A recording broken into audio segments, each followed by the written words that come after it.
تو ان پر خدا کا عذاب ایسے طور پر آیا کہ اس کا ان کو خیال بھی نہ تھا۔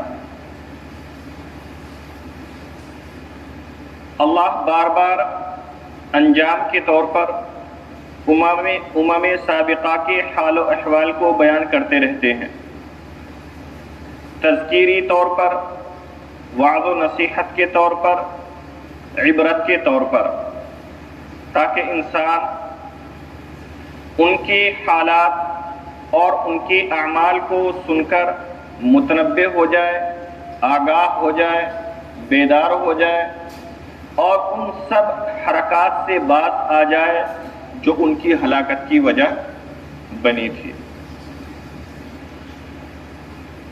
آپ کو معلوم ہے کہ جب ہوائیں چلتی ہے، بادل آ جاتے ہیں، تو آپ کو اندازہ ہو جاتا ہے کہ بارش ہوگی۔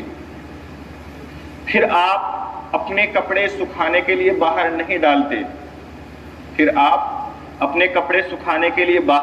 نہیں ڈالتے، کیونکہ آپ کو پتہ ہوتا ہے کہ موسم ایسا ہو رہا ہے کہ بارش ہو جائے گی اور کپڑے سوکھنے کے بجائے اور زیادہ گیلے ہو جائیں گے۔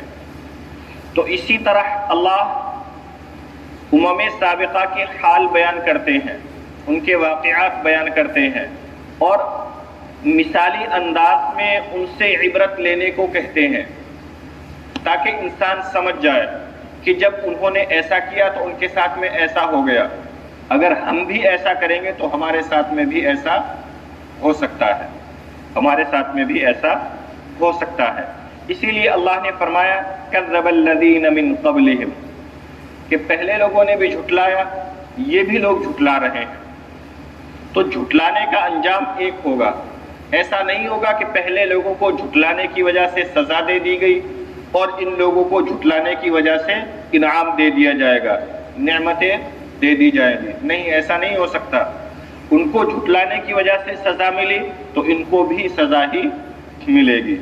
فرمایا فَأَتَاهُمُ الْعَذَابُ مِنْ حَيْثُ لَا يَشْعُرُونَ، ان پر اللہ کا عذاب اس طرح سے آیا کہ اس کا ان کو وہم و گمان بھی نہ تھا، ان کے خیال میں بھی نہ تھا کہ ہم ایسے ہلاک ہو سکتے ہیں، کیونکہ وہ آرام و راحت میں تھے، لیکن اچانک اللہ کی طرف سے گرفت آئی، پکڑ آئی اور وہ سب تباہ و برباد ہو گئے۔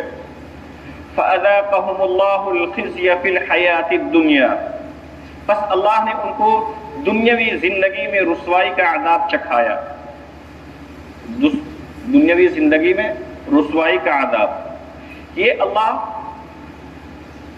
رسوائی کا عذاب، ایک تو سزا ایک قسم کی تکلیف اور مشقت ہی ہوتی ہے، دوسرے اگر اس کے ساتھ میں رسوائی بھی ہو جائے تو پھر وہاں صرف سزا نہیں ہوتی بلکہ وہاں انسان کی عزت نفس پر بھی حملہ ہوتا ہے۔ مثلا ایک آدمی نے کوئی غلط کام کیا، اس کو خوب پیٹا گیا، لیکن پوشیدہ طور پر کہ پتہ نہیں چلا، تو پٹنے کی تکلیف تو ہے، لیکن اس کو اتنا بھی پتہ ہے کہ کسی دوسرے کو باہر پتہ نہیں چلا۔ اور ایک یہ ہے کہ آپ برسر عام کسی کو پیٹنے لگے، تو چاہے 5 لاٹھی پہلے والے کو ماری تھی، 5 اس کو مارے، 5 لاٹھی پہلے والے کو ماری، 5 اس کو مار دو، لیکن دونوں کے اندر فرق ہوگا کیونکہ نوعیت بدل گئی۔ سزا اور تکلیف جو سب کے سامنے میں ہوگی وہ اکیلے میں نہیں ہو سکتی تھی۔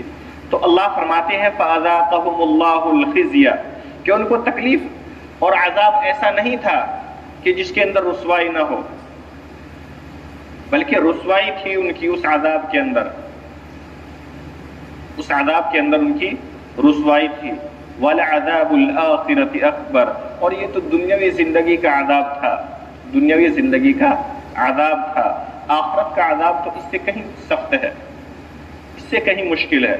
لَوْ كَانُوا يَعْلَمُونَ، کاش یہ لوگ سمجھ جاتے، اس حقیقت کا لوگ ادراک کر لے، انسان ادراک کر لے کہ دنیاوی زندگی کے اندر ہم پر تھوڑی تھوڑی مسائل پریشانیاں آتی رہتی ہے اور ہم سمجھ لیتے ہیں کہ اس سے بڑا شاید کوئی عذاب، کوئی پریشانی نہیں ہو سکتی۔ اللہ کہتے ہیں وَلَعَذَابُ الْآخِرَةِ أَكْبَرُ۔ اللہ کا دستور ہی یہ ہے کہ ایک مہینہ آپ اللہ کی مرضی کے مطابق زندگی گزار لو، مثلا رمضان المبارک کا، تو اللہ ایک دن آپ کو عید کی خوشی کا دیتے ہیں، اور جب آپ پوری زندگی اللہ کی مرضی کے مطابق گزار لو گے تو پھر اللہ آپ کو پوری زندگی عید کی خوشیاں عطا کریں گے۔ تو ہم پوری زندگی کی خوشیوں کے چکر کو بھول کر، یا پوری زندگی کی راحتوں کو بھول کر، چند دنوں کی متاع اور چند دنوں کے فائدے کو مد نظر رکھ کر اللہ تبارک و تعالیٰ کو ناراض کر جاتے ہیں۔ لو کانوا یعلمون، اس کا مطلب یہی ہے کہ کاش ہم سمجھ جائے۔ وَلَقَدْ ضَرَبْنَا لِلنَّاسِ فِي هَذَا الْقُرْآنِ مِنْ كُلِّ مَثَلٍ لَعَلَّهُمْ يَتَذَكَّرُونَ، اور ہم نے لوگوں کی ہدایت کے لیے اس قرآن میں ہر قسم کے ضروری عمدہ مضامین بیان کیے ہیں تاکہ لوگ نصیحت حاصل کر لیں۔ پہلے بتلایا جا چکا کہ ضرب کے معنی مارنا، مثال بیان کرنا، سفر کرنا، 3 آتے ہیں، لیکن یہاں پر ہے مثال بیان کرنا، یعنی اللہ تبارک و تعالی کسی مضمون کو مثالی انداز میں بیان کر دیتے ہیں تاکہ آسانی سے بات سمجھ میں آ جائے۔ اللہ نے مکڑی کی مثال بیان کی، مکھی کی مثال بیان فرمائی، اسی طرح کلمہ طیبہ کی مثال بیان فرمائش۔ تو اللہ تبارک و تعالی مختلف مثالیں بیان فرماتے رہتے ہیں قرآن کے اندر، کس لیے؟ لعلہم یتذکرون، تاکہ انسان نصیحت پکڑ لے، راہ راست پر آ جائے۔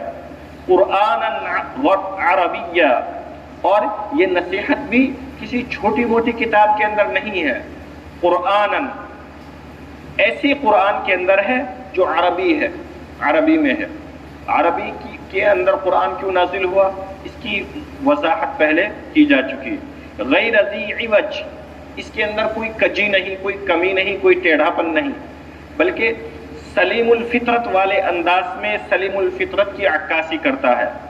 لعلہم یتقون، اور کیوں؟ لعلہم یتقون، تاکہ لوگ ڈر جائیں، اللہ تبارک و تعالی کی بارگاہ میں تقوی اختیار کرے۔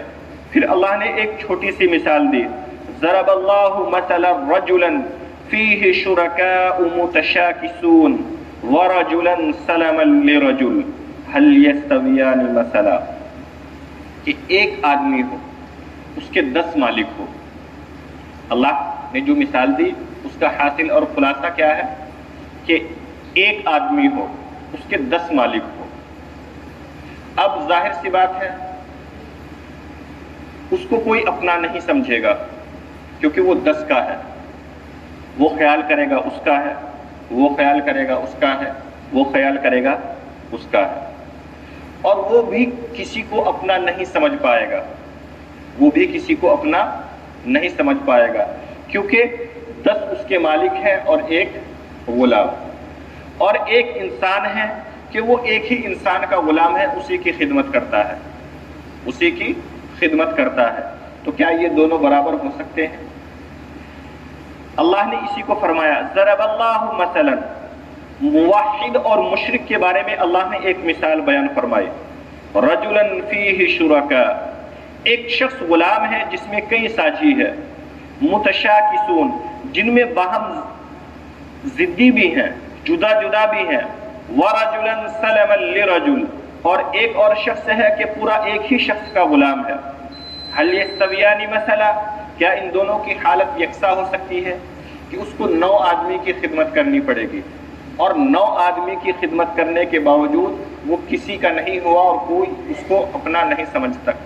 اسی طرح مشرک ہے کہ اس کو کئی معبودوں کی پوجا کرنی پڑتی ہے، پرستش کرنی پڑتی ہے، اور کوئی معبود اس کو اپنا نہیں سمجھتا۔ اور ایک موحد ہے، مؤمن ہے کہ وہ صرف ایک اللہ کو مانتا ہے، ایک اللہ اس کو اپنا سمجھتا ہے، اور وہ ایک اللہ کو اپنا سمجھتا ہے۔ تو یہاں دونوں طرف سے سلسلہ ہے اور وہاں دونوں طرف سے سلسلہ نہیں ہے۔ تو موحد اور مشرک بالکل ایسے ہی ہے، موحد اور مشرک دونوں ایسے ہی ہے کہ ایک مشرک کے بہت سارے آقا ہیں، آج اس کی پوجا ہے، کل اس کی پوجا ہے، اس مہینے اس کی پوجا ہے، اگلے مہینے اس کی پرستش ہے، تو وہ بھی کسی کو اپنا نہیں سمجھ رہا اور ان میں سے بھی اس کو کوئی اپنا نہیں سمجھ رہا۔ وہ یہ خیال کرتے ہیں کہ اس دن اس کی اس مہینے اس کی تو یہ بھی کسی کا نہیں تو ہم اس کے کیوں ہوں۔ اور جب آپ بھی اس حقیقت کا ادراک کریں گے کہ جب کوئی آپ کی ذات کا ہو کر کے رہ جاتا ہے تو آپ اس کے آرام و راحت کا خیال رکھتے ہیں۔ جو سب کا ہوتا ہے وہ کسی کا نہیں ہوتا، اور جو ایک کا ہوتا ہے وہ سمجھو ایک ہی کا ہوتا ہے۔